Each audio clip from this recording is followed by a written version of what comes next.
қасқыр неге ұлиды? Ертеде халық деген бір кедей өмір сүріпті. Мал дегенде 10 шақты ешкісі, жалғыз аты және алтын қауырсынды қоразы болыпты. Ол кезде қораз айғай салып, ешкі де бақырмайтын заман екен. Күндердің бір күнінде ақсиған тісі бар, адам қорқар түсі бар бір аң келіп, кедейдің 2 ешкісін алып кетеді. Өзі барып тұрған қас күнем екен, қырды да кетті деп халық күйініп кемпір мен баласына айтады. Ол өзі бізге қас ешкілерді қырды, демек ол қасқыр ғой деп қалады сонда баласы. Содан бастап қасқыр деп атап кеткен екен. Қасқырлар кедейдің малын қыруды қоймайды. Кеш қарайғанда тіпті қамаулы тұрған ешкіні қораға түсіп алып кететін болады.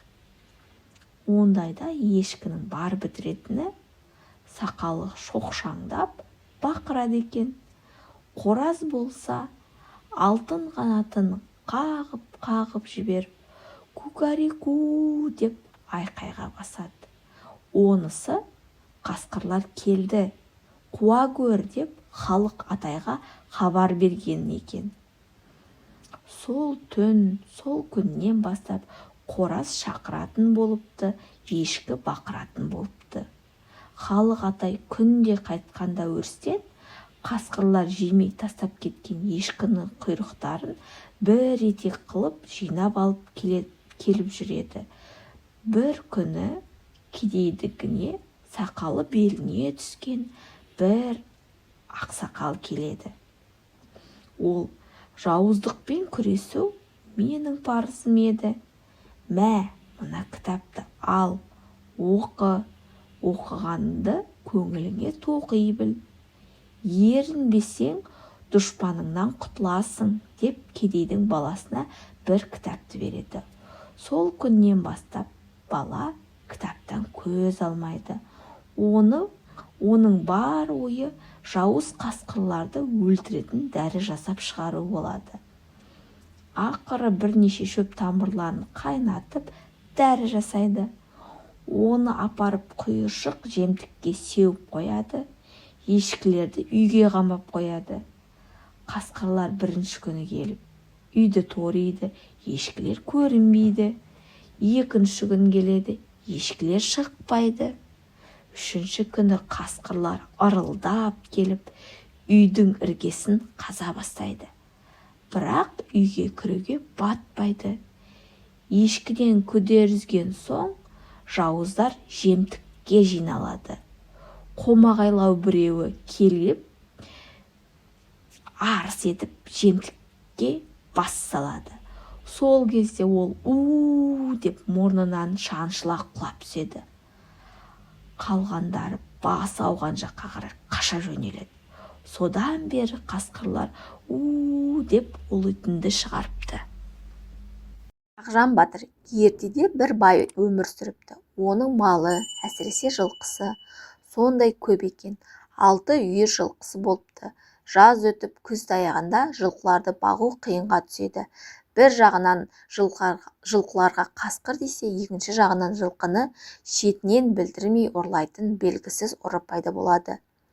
Бай қыстың таяп қалғанын ойлап, қар түскенде жылқыларды далаға бақтыруға, әрі ұрылардан күзетуге, жылқы бағатын адам іздестіруге кіріседі. Сол кездері елге аты шыққан жылқышы, әрі батыр, әрі мерген, мал дегенде жалғыз торы аты бар Ақжан деген кедей бар екен.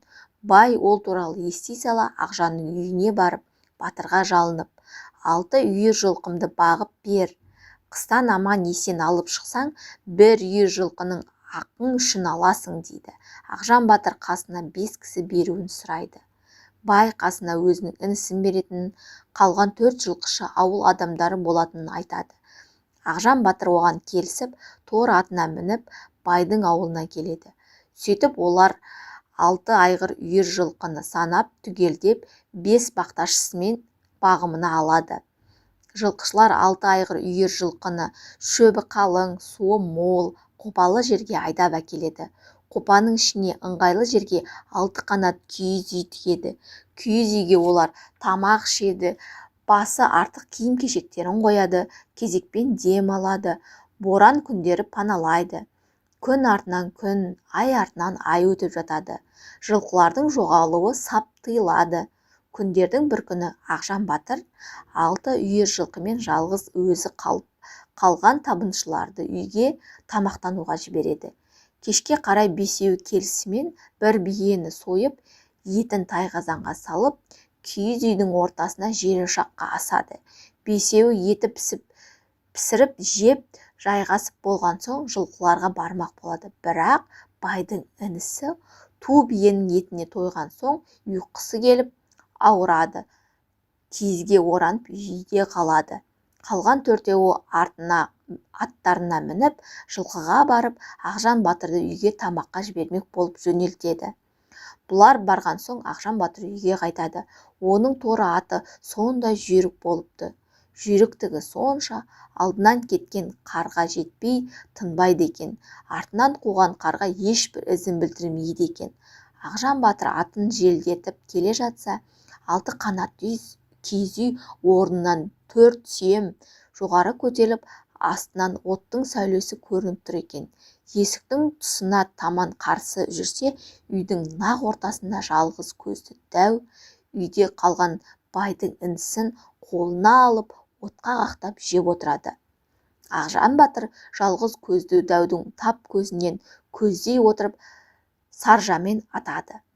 Сол кезде дәу 6 қанат киіз үйді көтеріп ала жөнеледі. Ақжан батыр дәудің ізіне түсіп, соңынан қуа кетеді. Қанша жер жүргені белгісіз, таң ағармай тұрып дәу бір інге кіреді. Ақжан батыр атын қаңтарып, қолына саржасын ұстап, дәудің соңынан кіреді. Көп жүрмей-ақ қолы жалаңаш дәудің денесіне тиеді. Сүйреп алып шықса, дәу өліп қалған екен. Көңіл көншіген Ақжан батыр құйғытып жолдастарына келеді.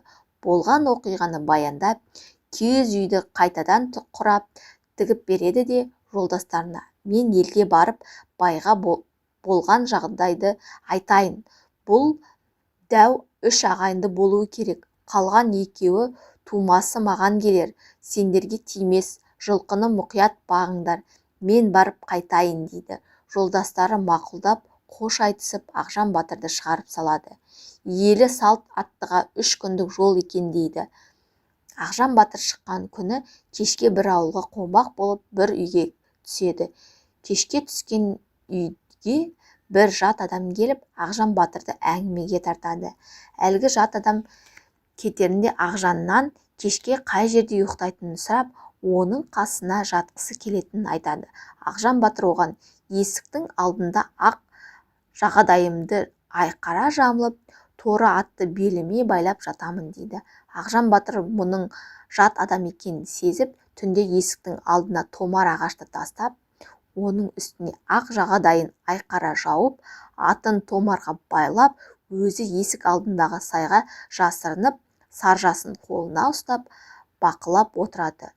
Түн ортасы ауған соң бір кезде аспаннан бір үлкен қара құс ұшып келіп, ат байлаулы тұрған томарды келе бүреді. Ақжан батыр саржамен атып қалады. Дәу томарды сүйрей жөнеледі. Атына мініп ізімен Ақжан батыр барса, өліп қалған екен.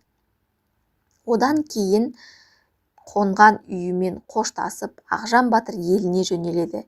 Келесі күні де жолға қонған үйіне осындай оқиға болып, сонымен 3-ші дәуді де өлтіреді.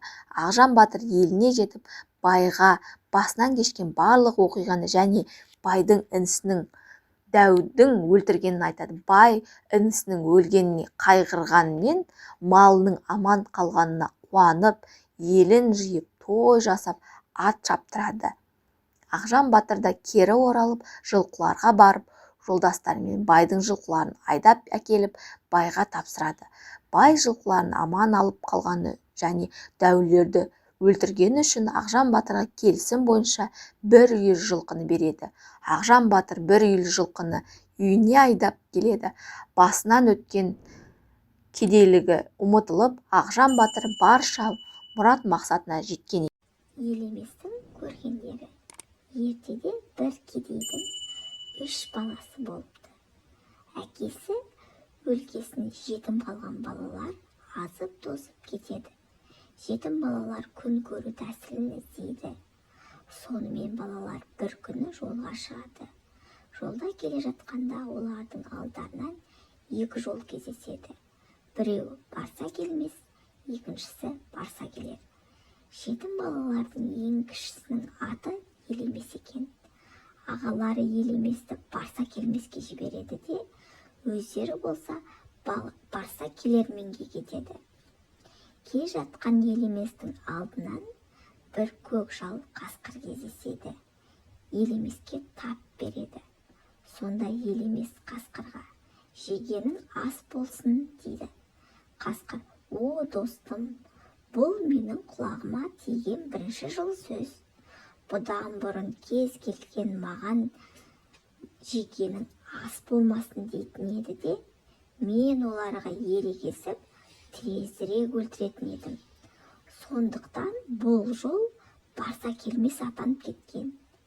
Енді мен сенімен дос боламын. Өле-өлгенше саған көмектесемін" дейді. Сөйтіп қасқыр кетіп қалады. Елемес одан ары жүре береді.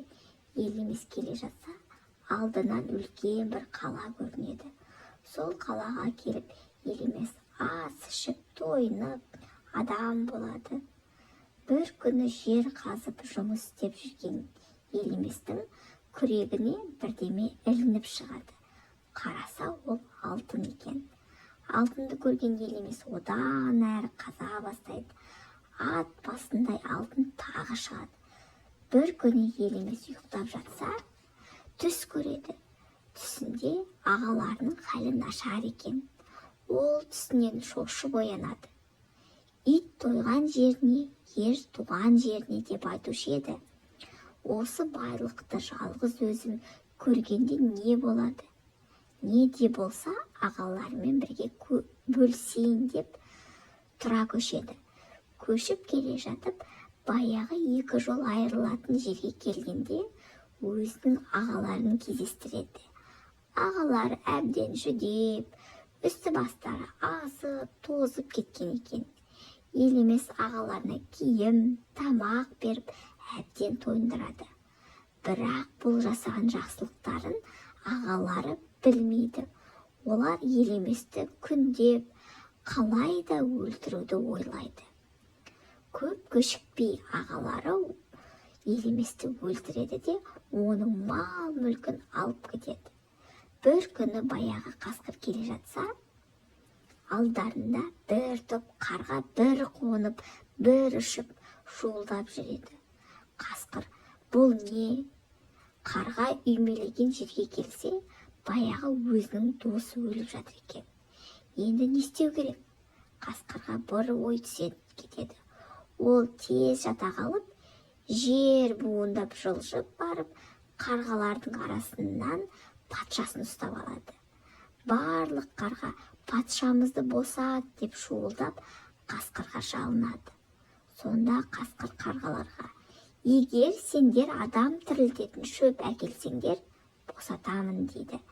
Қарғалар мақұл деп, қарқ-қарқ етіп, адам тірілтетін шөп іздеп жан-жаққа ұшып кетеді. Қарғалар жер көкті қоймай қарап, ақыры өлдім талдым дегенде бір жерден адам тірілтетін шөпті тауып алып, қасқырға алып кеп береді. Шөпті қасқыр алғаннан кейін қарғаларға: "Егер осы шөптен адам жазылса, патшаларыңды босатамын. Жазылмаса, қайтадан іздейсіңдер" дейді. Шөпті суға салып жұмсартып, Елеместің аузына салғанда, Елемес ұшып түрегеледі. Елемес есін жиып, қасқырға рахмет айтып, тағы да ағаларын іздеп шығады. Келе жатса, алдарынан ауыл көрінеді. Келсе, ағалардың үйі екен. Елемес үйге кіріп келгенде, үлкен ағасының үйі екен. Өзінің әйелін көреді. Әйелі Елеместі көріп талып қалады. енді қараса әйелінің ірге жағында жатқан ағасы көрінеді. Ағасы ұйықтап жатыр екен. Ызаланып келген Елемес ашуын тоқтата алмай ағасын тамағына бас салады, қылқындырып өлтіреді. Енді кіші ағасының үйіне келсе, ағасы сыртта жүр екен. Елемес танымаған кісі болып сәлем береді. Бұл ағасы інісін танымағанмен үйге кір деп үйіне апарып Елеместі сыйлайды. Ет жеместен бұрын қонақпен сөйлесіп отырып, Елемеске бар сырын айтады. Олай былай дейді, бір ініміз бар еді. Сол інімді ағам өлтірейік деп қоймағасын екеуміз өлтірдік. Сол інімді ағамның тілін алмай көмбей кетіп едім. Соны енді іздеп сүйегін көміп келейін деп басына қоятын құлпытас жасатып отырмын дейді. Сонда Елемес кіші ағасына өзін таныстырып, өзінің басынан өткен халді айтып береді. Сөйтіп ағайынды екеу татуласып, жылап көрседі. Туған жер, сен әуелі анаңның ақ сүтінен нәр алып, бесікте құндақтаулы жаттың. Сөйтіп жатып, уілдейтінді шығардың. Сосын отыруды үйрендің. Тұруға да шаман келе бастады. Алақай, міне тәй-тәй басып жүріп те кеттің. Сонда сен алғаш рет табаныңа мамықта тиген туған жердің қасиетті де құнарлы топырағын бастың. Келер жылақ таяқты ат қып мініп шапқылай жөнелдің. Сол таяқта сен туған жердің талынан кесіліп алынған болатын. Ағаларыңа немесе ауылдағы ересек балаларға еріп, қармақ салып, өзенге бардың. Ол өзен де туған жердің төсінде ағады. Ондағы ақ сазан, ақ балық, алабұға, шортан, тағы да басқа балықтар туған жердің ризығы. Жаздай жағалай ауыл қонған көлге барып, талай-талай рахаттана шомылған боларсың. Ол көлде балақай, біліп қой, туған жердің нәрі.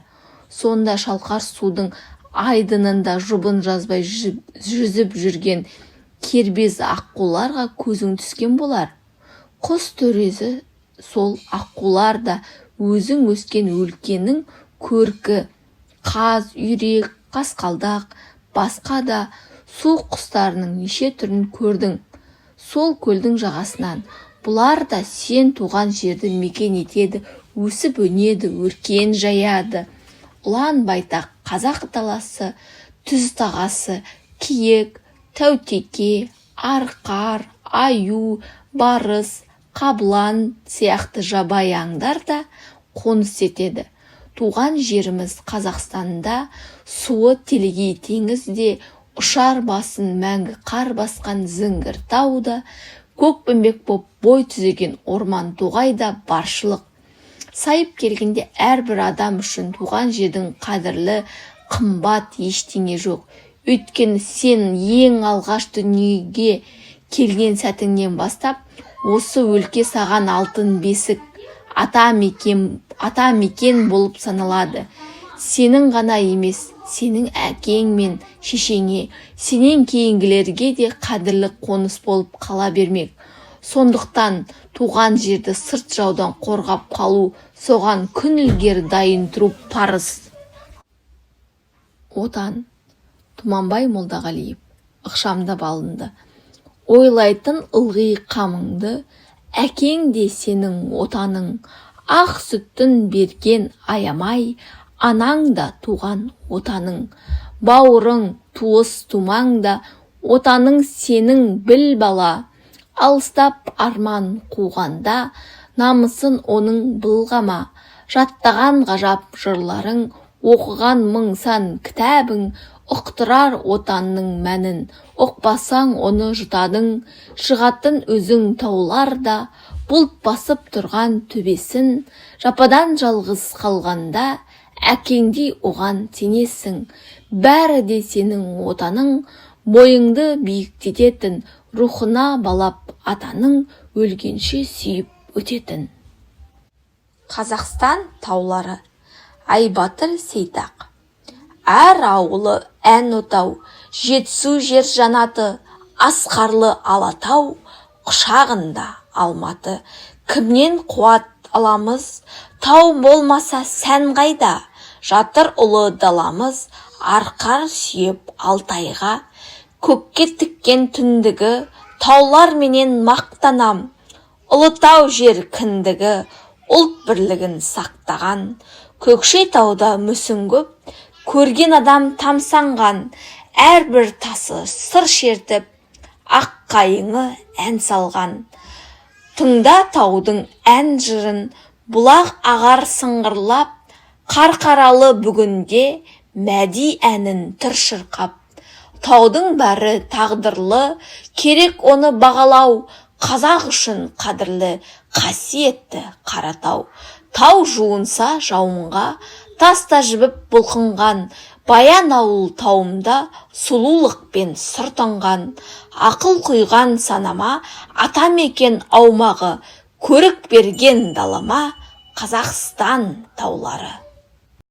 Қоян. Ертеде қоян әркім артынан түсе берген соң, тым қатты ыза болыпты. Мен әркімнен қорқа берсем керек, менен ешкім қорқпайды. Бүйтіп жүргенше суға түсіп өлгенім жақсы депті. Суға қарай жүріп келе жатқан мезгілде өзін өзі өлтірмекші болыпты. Сонда су бойында жатқан қойлар үркіп барып, басқа қойларды апалаң-топалаң үркітіп жіберіпті. Сонда қоян ойлайды, менен де қорқатын хайуандар бар екен, өздері үлкен, бүкіл бір төбе, деп көңілі жай болып райынан қайтыпты. Түлкі менен ешкі. Бір түлкі жүгіріп келе жатып, абайсызда бір терең апанға түсіп кетіпті. Шыға алмай тұрғанда, бір ешкі су іздеп әлгі апанға кез болып түлкіні көреді. Ей, түлкі батыр, не қылып тұрсың дейді. Ой, не қыласың, жаным жай тауып тұр. Қырда әрі саусап, әрі ыстықта бөліп едім. Апанның іші әрі салқын, әрі түбінде тұп-тұнық суы бар екен, депті түлкі. Мұны естіп ешкі, мен де салқындайын, әрі су ішейінде бойлап, секіріп апанға түсіпті. Сонда түлкі секіріп ешкінің үстіне мініп, онан мүйізіне табан тірепті де ырғып далаға шығып, жөніне кетіпті. Өтірікке алданба, басың бәлеге душар болар деген сөз осыдан қалыпты. Торғай мен адам.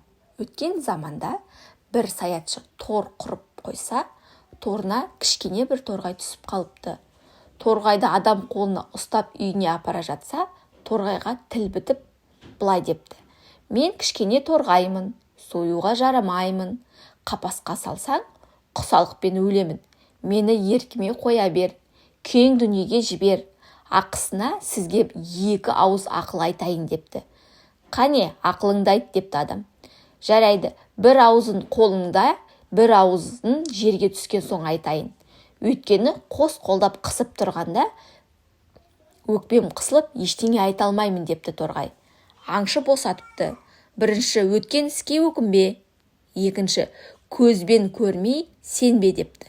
Торғай анадай жерге қонып отырып, сен ештеңе білмедің, менің бөтегеме жұдырықтай гауһар бар еді, депті. Адам қонып отырған торғайды ұстауға тура ұмтылыпты. Торғай әр жерге ұшып қонып ұстатпайды. Адам қуып қоймаған соң адамға былай дейді. Менің жаңаға айтқан өсиетімді түсінбепсің. Өзің ақылыңа салшы. Менің өзім жұдырықтай жоқпын. Менің бөтегеме ондай зат қалай сыйды? Бұл бір. Екінші, мен саған ұстатпаймын, қанатым бар. Сондықтан өткен іске өкінбе, деп ұшып кетіпті. Тырна мен түлкі. Өткен заманда түлкі мен тырна достасып, бірге тұрмақ болыпты. Екеуі бір жерге қоныстаныпты.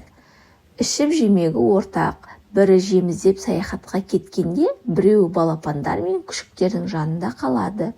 Күндердің күнінде тырнаның таз балапандарына жүн шығып, жорғалайтын болады. Түлкінің күшіктері пұшпақ болып құлпырады. Аналары балаларын ауық-ауық жатақтың жанындағы жайдаққа серуенге алып шығып жүреді. Бір күні тырна саяхатқа кетіп, Түлкі балаларды бағып үйде қалады. Бәрін серуенге алып шығады. Балапандар мен күшіктер апыр-топыр алысып ойнап жүреді. Оны көрген түлкіге ой түседі. Осы менің мұным не? Мына тырнаның тұқымдарының мекені аспан.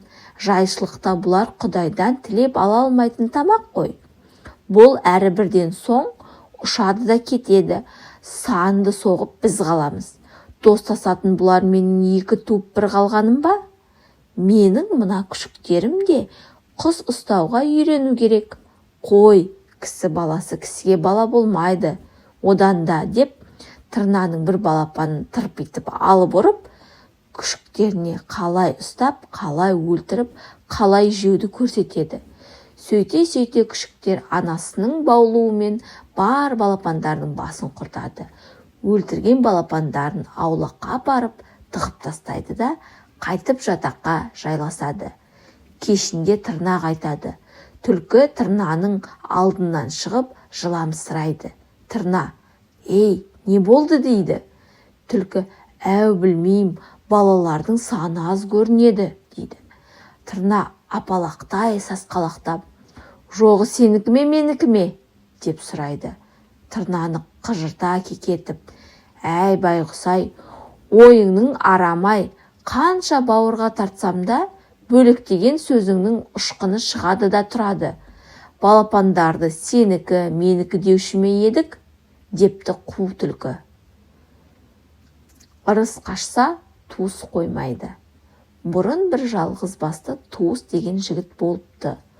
Ойдан орады, қырдан қырады, артып-тартып үйіне 2-3 айда бір келіп, үйіп тастап тұрады. Бірақ та дүниесі артпайды, кемей береді, берекесі болмайды. Қасында жақын отырған бала шағалы бір әйел көршісі бар екен.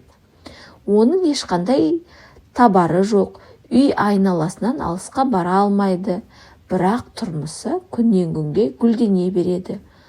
Туыс бұл қалай деп сұрап, ақылға барып сынатады, кеңес сұрайды. Ақыл: «Бақытқа бардың ба?» дейді. Туыс бармағанын айтады. Ақыл: «Ендеше сен соған бар. Ол тентек менің айтқанымды орындатпайды, бұзып жібереді» дейді. Туыс бақытты іздеп келе жатып, жолдағы бір қосқа кіреді.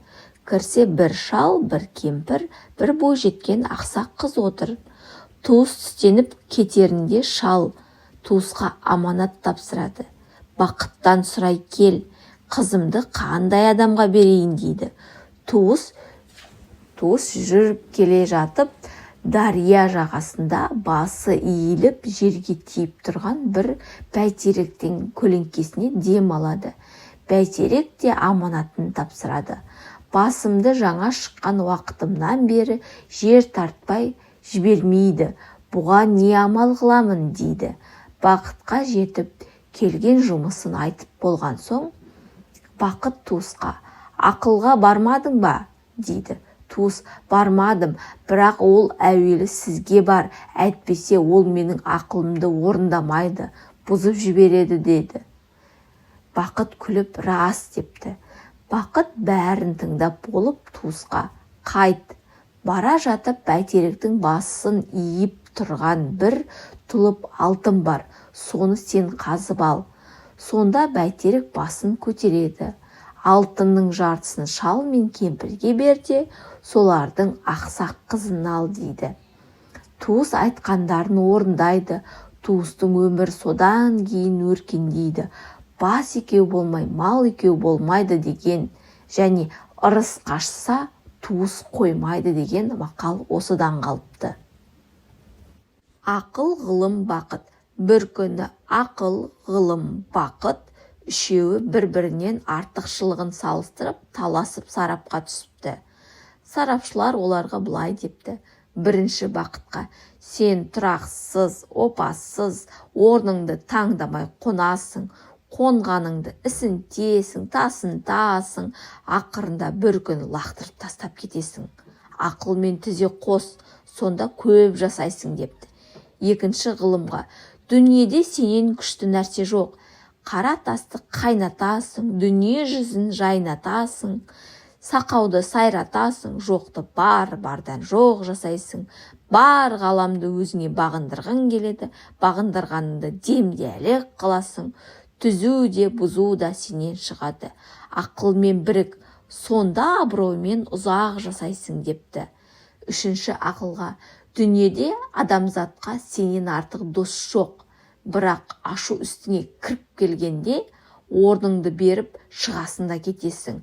Ашу бүлдіріп кеткен соң кіресің де ашудың бүлдіргенін оңдайсың.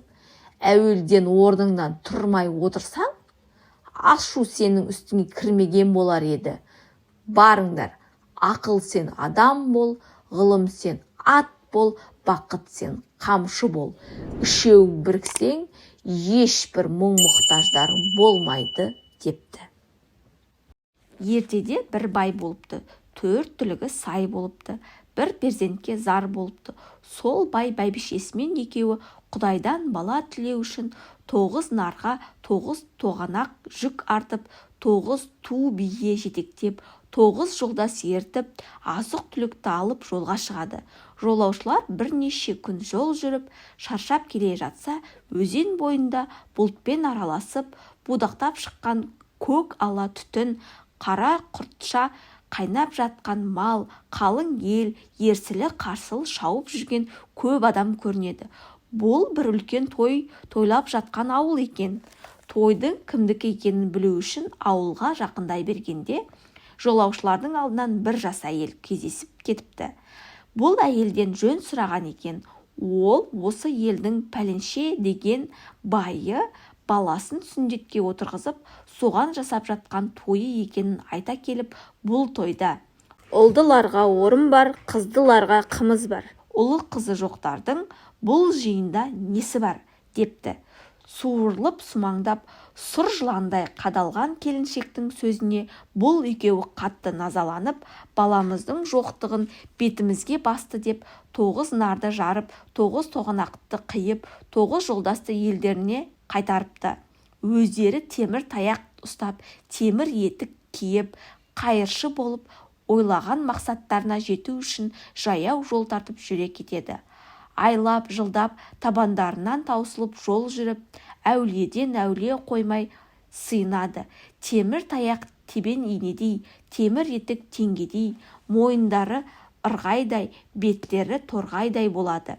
Бірақ тілектері орындалмай, әбден күдерлерін үзіп, Құдайға өкпелеп елдеріне қайтады. Бірнеше күн жол жүріп, бірнеше күн бата құлап жатқан ескі жарты молаға кездеседі. Бәйбішесі барайық десе, бай жарты мола түгілі бүтін молада да түк болған жоқ деп барғысы келмейді.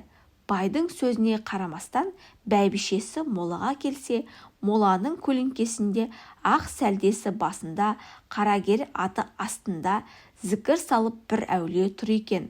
Ол әйелді көре салып, өң түсі қашып, жүдеп жадап жүрген не қылған адамсың деп сұрай бастайды.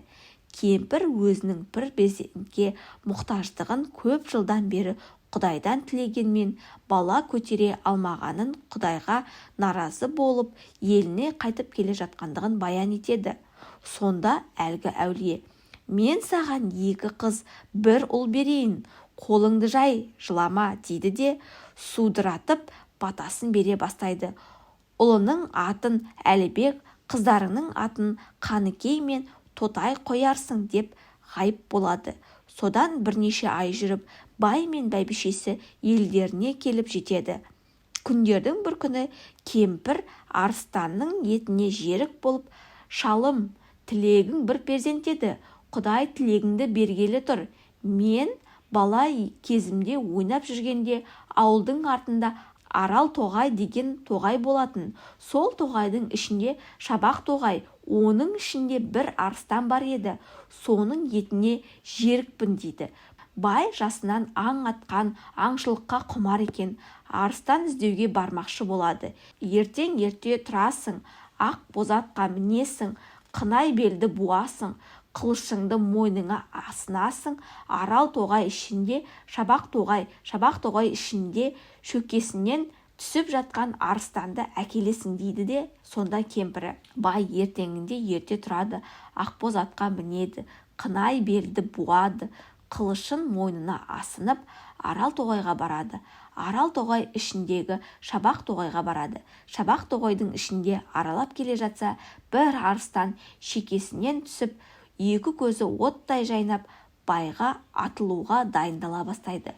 Сонда бай жақындап келіп арыстанға: арыстаным, қабыланым, маған шаппа, айға шап. Айға шапсаң 1000 күндік, маған шапсаң 1 күндік деген екен. Байдың мақтауына масаттанып, 1000 күндік азықты бірден алмақ болып, арыстан айға шабады. Айға қайдан жете алсын, мойны үзіліп мерт болыпты. Сол жерде мерген арыстанға оқ шығармай, қанжа салып, басын кесіп алып, денесін екіге бөліп, ақбоз атқа артып алып, ақбоз атты жеделдете тебіне сипай қамшылап, желе жортып, қуанышы қойнына сыймай үйіне келеді. Келе сала арыстанның етін тай қазанға асып пісіреді де, үлкен астауға турап, жерік болған бәйбішесіне береді. Кемпірі арыстанның етін астаудан қос қолдап, оң ортына бір, сол ортына бір тығады. Сүйегін мұрнынан сығып тастай береді. 9 ай 9 күн болып, мезгілі жетіп, кемпір толғатады. Жанындағы көршілері кемпірдің толғатқанын естіп, жан-жақтан жинала бастайды. Қыз қырқын, қатын бала барлығы жиналып, қаптап кетеді. Қашан босанар екен деп күтіп отырған қатын қалаштың қалың ортасына бір мезгілде кемпірдің қағанағы қарқ, сағанағы сарқ етіп, 60 қанат оқ, 60 қанат ақ орда суға толып кетеді. Кіндігін мен кесем деп таласып отырғандар қасабасын қайық қылып, сырғаларын ескек қылып судан әрең шығады. Ең алдымен 6 қарыс селебесін қолына ала Әлібек, оның артынан Қаныкей мен Тотай туады. Сөйтіп кемпір бір ұл 2 қыз табады. 60 қойдың терісі Әлібектің асығына, 90 қойдың терісі тобығына жетпей, балалары бір күнде 1 жасап, 2 күнде 2 жасап ер жете бастайды. Бір күні Әлібек шешесіне: жақын жерде мен баратын үй бар ма? деп сұрайды. Қарағым, жақын жерде нағашыңның үйі бар. Соған барып, көңіліңді көтеріп, ойнап күліп қайт дейді. Әлібек шешесі айтқан нағашысының үйіне бармақшы болады. Жылқыға келіп, жылқышыға ат ұстатып мінсе, әкесінің жиған малынан оны бірде-бірі көтере алмай, жылқылардың белі үзіліп қала береді. Әлібек нағашысының үйіне жаяу барады. Нағашысы алдынан шығып, жиенінің келгеніне қуанып, жаяу келуінің себебін сұрайды. Әлібек ыза болып: әкем жылқы жимай ит жиған екен. Осында мініп келуге бір ат таба алмай жаяу келдім. Нағашы, маған лайықты мінетін ат беріңіз дейді. Нағашысы жылқыдан өзі таңдап алуына ерік беріп, жылқысына ертіп келгенде, өзге жылқыдан өзгеше бір қызыл құнан көзіне түсе кетеді. Әлібек ұстап алып, қарғып мініп, қызыл құнанмен шапқылап отырып шешесіне келеді. Шешеке, нағашымның үйінен келген құнаныма ат қойып беріңіз дейді. Сонда шешесі: орғи жүретін ор қызыл болсын деп батасын береді. Тағы бірде нағашысының үйіндегі құмарлан деген ит күшіктегелі жатқандығын естіп, Әлібек нағашысына қайта келеді. Нағашысы алдынан шығып: жиенжан, неге келдің деп сұрайды. Сіздің құмарлан атты итіңіздің бір күшігін қалап келдім, нағашы, дейді Әлібек. Нағашысы: құмарланға өзің барып жыр айтып, мақтап алмасаң, ол күшігін ешкімге бермейді депті. Сонда Әлібектің айтқаны: ей құмарлан, базардағы пістедей мұрның сұлу құмарлан, 6 таспа қамшыдай жоның сұлу құмарлан, тізіп қойған моншақтай тісің сұлу құмарлан, бір күшігін берсең шай. Құмарлан шынында мақтауды жақсы көретін ит екен. Әлібектің мақтағанына разы болып, артқы аяғымен бір күшігін сермеп тастай салады. Әлібек күшікті алып шешесіне келіп: шешеке, нағашымнан әкелген күшігіме ат қойып беріңіз дейді. Сонда шешесі қолын жайып аты құба құс болсын дейді. Бұған қосымша қара бүркіт атты жақсы құсты да тауып алады. Әлібек ор қызыл, құба құс, қара бүркіт үшеуін сылап-сипап, бойына шаң жуытпай жақсылап өсіреді. Бір күндері үйіне Әлібектің досы келеді. «Я, достым, менен не қалай келдің?» деп құрмет көрсетеді. Оған Әлібек: «Батыр іштен ала туған 6 қарыс селебеңді қалай келдім?» деп жауап береді. Әлібек: «Достым, селебемнің ісі қиын. Селебені жасауға келгенде 41 ұста жиылған, егеуіне келгенде 50 ұста жиылған, тоспауына келгенде тамам ұста жиылған. Селебем қыныма сыйынған, қаным басыма сыйынған, басым барып әулиеге сыйынған.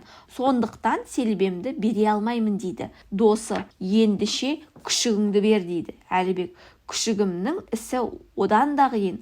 Бұл күшігім туғанда қолбаулының түлкісі қолаңдасып жүрген күн, ел баулының түлкісі елеңдесіп жүрген күн, жасаулы мен байсалы құшақтасып жатқан күн, күндер басын қоя алмай шөмішімен қатқан күн. Сондықтан күшігімді де бере алмаймын» дейді. Досы батырдан қалағанын ала алмай ашуланып шығып кетеді. Досының ашуланғаны батырдың ойына кіріп те шықпайды.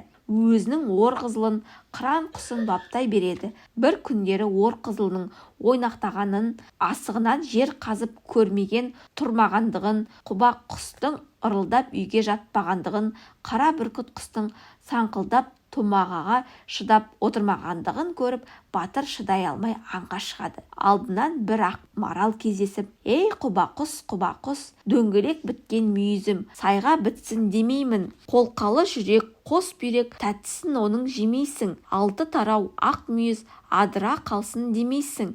Артымдағы 3 бұзау жетім қалсын демейсің» деп қайғырады. Бұл сөзге құба құс: «Дөңгелек біткен мүйізің сайға бітсе қайтейін? Құйрық жесем қой десем, шешекем көңілін қайтейін? Орғи жүгірген ор қызыл көңілін қайтейін? Қолқалы жүрек, қос бүйрек, тәттісін оның қайтейін?» деп жауап беріп, маралды бас салады.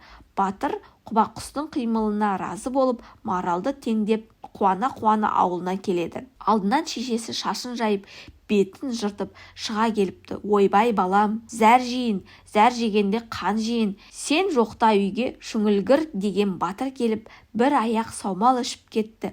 Бүгінгі күні Әлібекті өлтіріп, Қаныкей мен Тотайды алам деп кетті. Мына жатқан соның ізі дейді. Әлібек шүліңгірдің астындағы 6 құлаш ала байталының ізіне қараса, оттың орнындай болып жатыр екен. Бұрын мұндай керемет батырлармен кездесіп көрмеген еді. Екі көзінен қан ағып, зар жұтып жылаған шешесін көрген соң тағат қылып тұра алмай, атының басын бұрып алып шүліңгірді қуып кетеді. Көп ұзамай ауылдың сыртқы жағында, тоғай арасында күннің батуына қарап, қабағынан қар, кірпігінен мұз жауып, Әлібекке шабуыл жасамақ тосып тұрған қаһарлы шүліңгірге кез болады. Әлібек шүліңгірдің қаһарлы кескінінен қауіптеніп: «Ой шүліңгір, ор қызылдай ат берсем, мінер ме едің шүліңгір?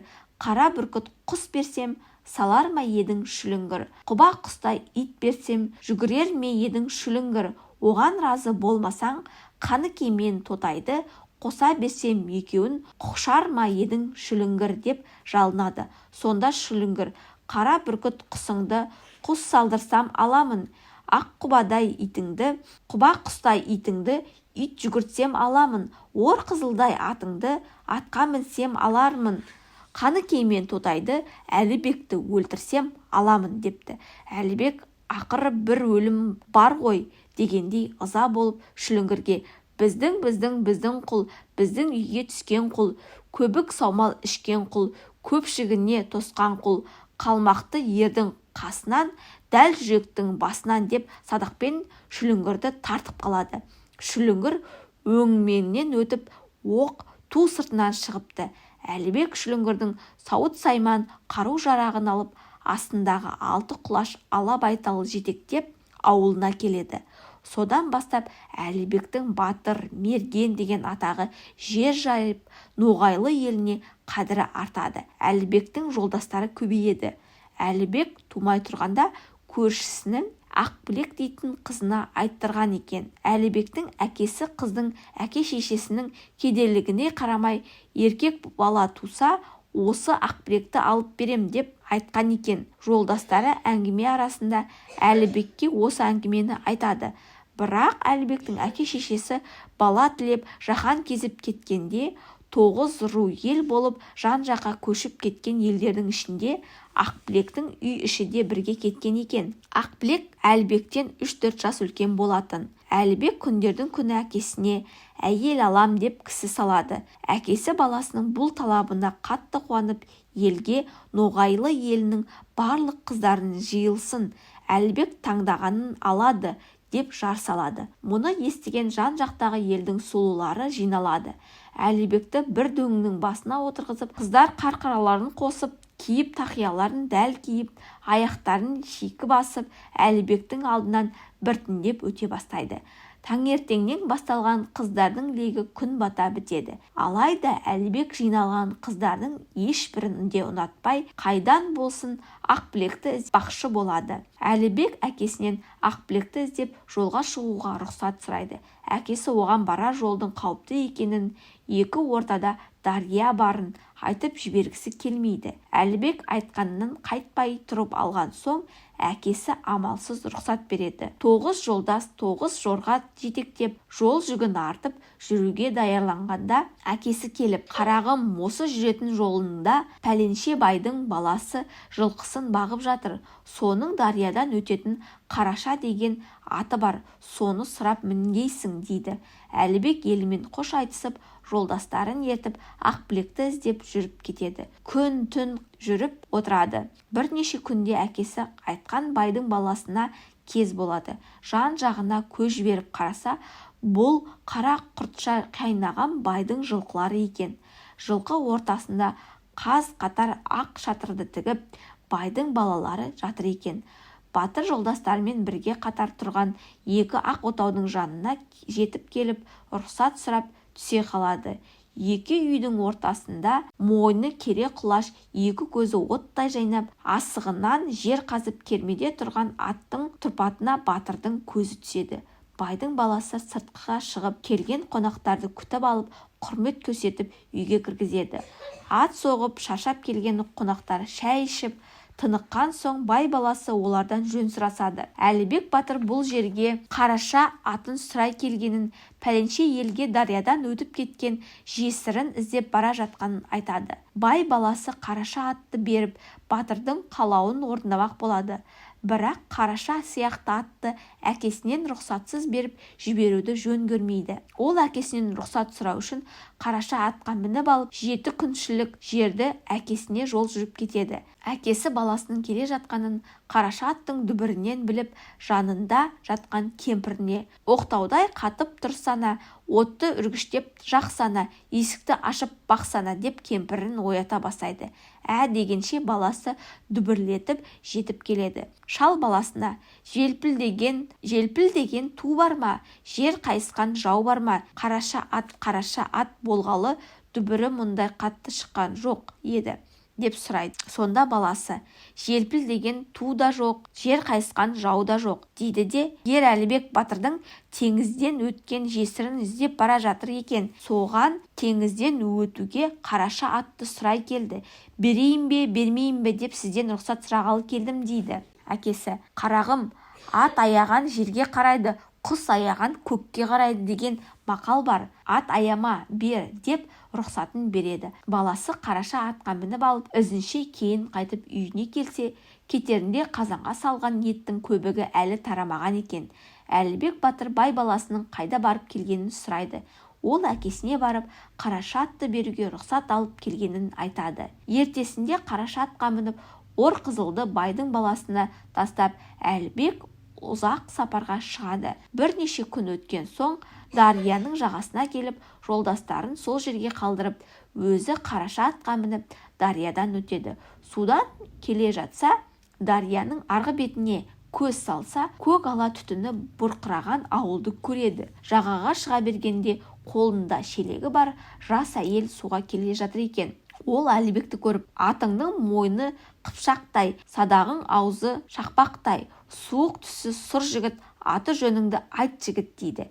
Әлібек батыр бұған желдеп кеткен жеті отау, қайра шеккен қара інген, жез бұйдалы сартайлақ, жоқшымын да жоқшымын деп жаулап қайтарады. Әйел: желдеп кеткен жеті отау, жетпіс жалшы болмасын, қайра шөккен қара інген, енекеңіз болмасын, жез бұйдалы сартайлақ, бикеш жаным болмасын, бүгінгі күні қына той, ертеңгі күні сына той, үй артынан жау шықты, жеке шынақ дәу шықты деп. Ел жұртымызды қырып жойып, қалмақтың батыры Ақбілекті алғалы жатыр дейді. Батыр жеке шынақ түскен үйді сұрап алып кіріп барған екен. Ол өз жанынан орын беріпті. Әлібек батырдың жанына отырады. Екі батыр жөн сұрасып танысқаннан соң жеке шынақ: қарағым інім, қарап отырғанша ермек болсын, садақ атсайық дейді. Әлібек бұған қарсы болмайды. Екеуі аулаққа барады. Жеке шынақтың 40 жолдасы бар екен. Оларды садақ ататын жерге ерте жүреді.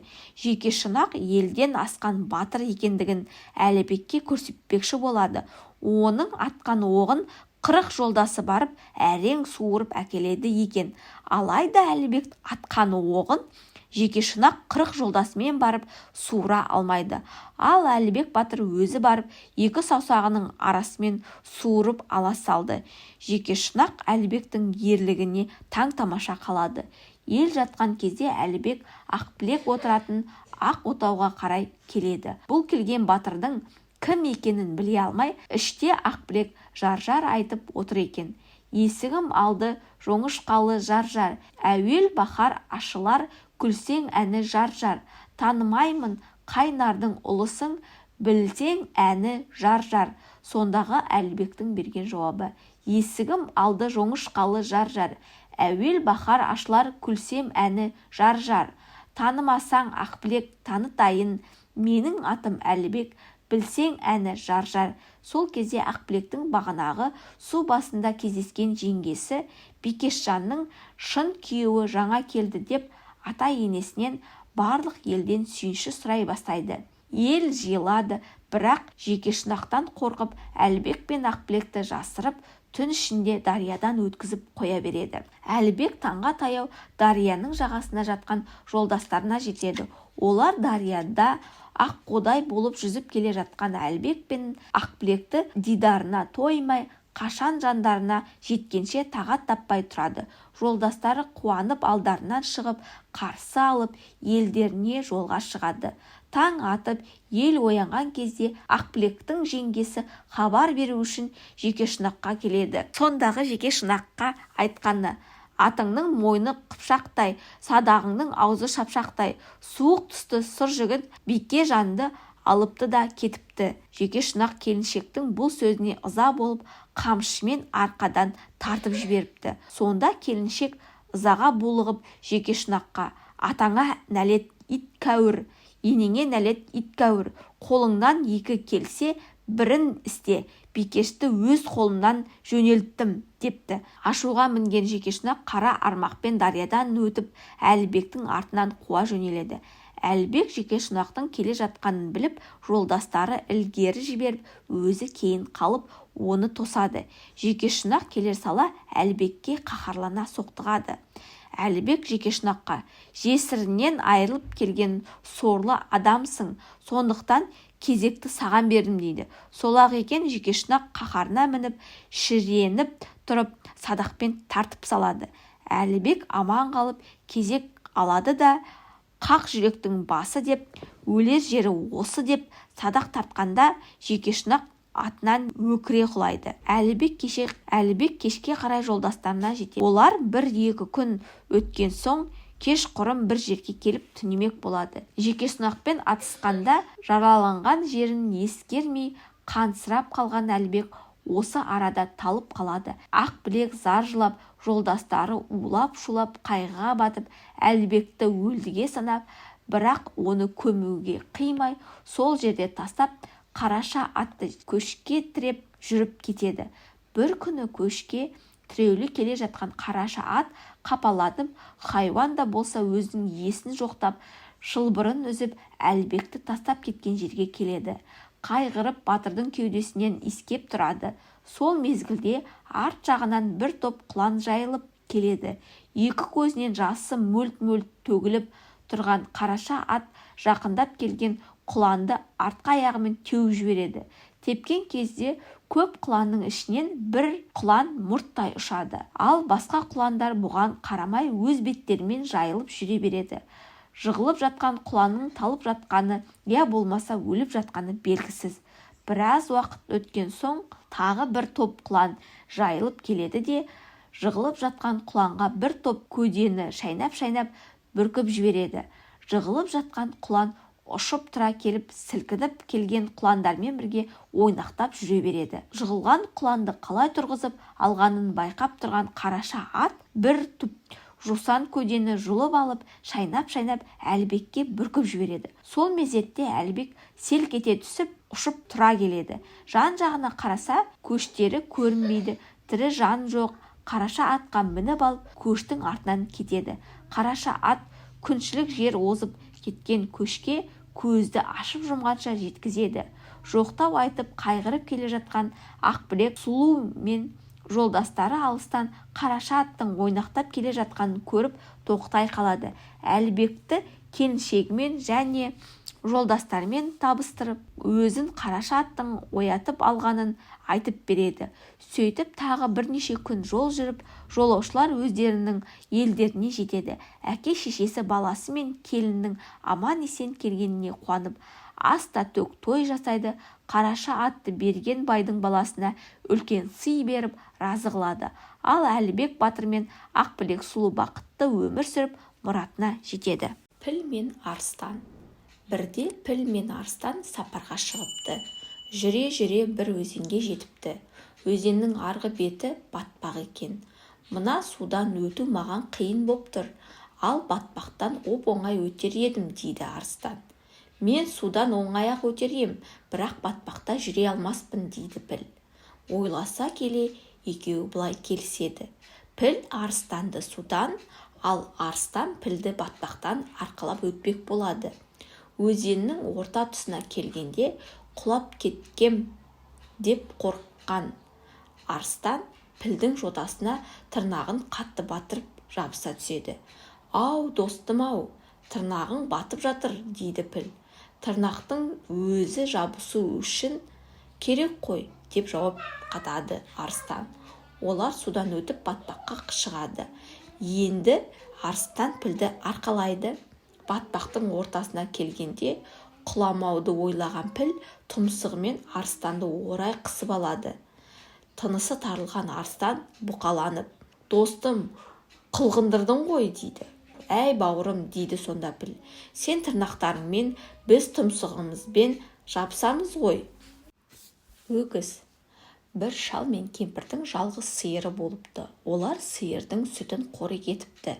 Сүтке жарымаған сиырдың бұзауы өліп қала берепті. Жылдар өтеді, кемпір шал қартаяды, ал жалғыз сиырға бұзау құтымайды. Қой болмас, дейді бір күні шал кемпіріне. Бір жылға бір нәрсе етіп шыдармыз. Сиырды саумай-ақ қойшы, бұзауы өссін. Жарайды, деп кемпір келісе кетеді. 3 күннен соң сиыр еркек бұзау туады. Бұған қуанған олар қанша тарықса да сиырды саумай сүтті бұзауына береді. Енесінің сүтін бір өзі еміп өскен бұзау үлкен өгіз болады. Келе-келе ол өзінің семіздігіне масаттанады. Оған мынадай ой келеді. Осындай зор денем мен сиырлардың арасында жайыламын. Жоқ, болмаған алайықсыз. Мен түйелерге қосылайын. Сөйтіп өгіз түйелерге қосылады. Өзін ерекше сезініп жүрген ол барынша түйе болуға тырысады. Түйенің жеген шөбін жейді, шөлге кетіп, сортаң жерді жайлайды. Ақырында шөлге шыдамай, іші ауырып, қой мен жылқыларға барайын, олардың тіршілігі жеңілдеу болар, деп шешеді. Енді өгіз жылқыларға қосылады, бірақ бұл да оған жайлы тимейді. Үйірден қалмайын деп жүріп ала өкпе болады. Бір күні қасқыр дейіп жылқылар дүркірей қашады. Өгіз үйірге ілесе алмай айдалада қалады. бір жақсысы қыр астында сиырлар жайылып жүр екен. Өгіздің өңірейген даусын естіп, оны қорғап қасқырлардан құтқарып алады. Өгіз қуанғаннан жылап жіберіпті. Өз тобыңнан бөлінсең, көрер күнің осы екен деп ол жасын сүртіп тұрып, өгіздің бұл сөзі бұзауларға сабақ болыпты. Ат пен марал. Баяғыда маралдың 4 көзі болыпты. Бұған марал қатты мақтанады екен. Ол жануарлардың ішіндегі ең жүйрігі де, сұлуы да өзім деп санайды екен. Бір күні ол атқа кездесіп, сен жүйрік емессің, мені ешқашан қуып жете алмайсың депті. Неге жетпеске дейді ат. Қалай қуып жетесің? Үстіме адамды мінгіземін де бас қамшыны деймін. Бұған марал қатты күледі. Айтасың-ау, егер адам ерттеп мінсе, тіпті шаңыма ілесе алмай қаларсың. Уақытында көреміз. Олар бәстесіп жарысатын күнді белгілейді. Марал күш жинау үшін жайылымға аттанады. Ал ат марал екеуінің арасындағы әңгімені адамға айтады. Келісілген күні ат пен марал кең далада жарысады. Әуелі марал алға шығады, бірақ адам қамшыны басып жібергенде оны қуып жеткен ат басы бозады. Өкініш пен ызаға булыққан марал қатты жылайды. Бұлаудай болған 4 көзінің екеуі ағып түседі. Маралдың 2 көзінің астында қалған белгі сол ағып түскен көздерінің ізі екен. Содан бері ат адамның қасында қалып, оған мінсіз қызмет етіп келеді.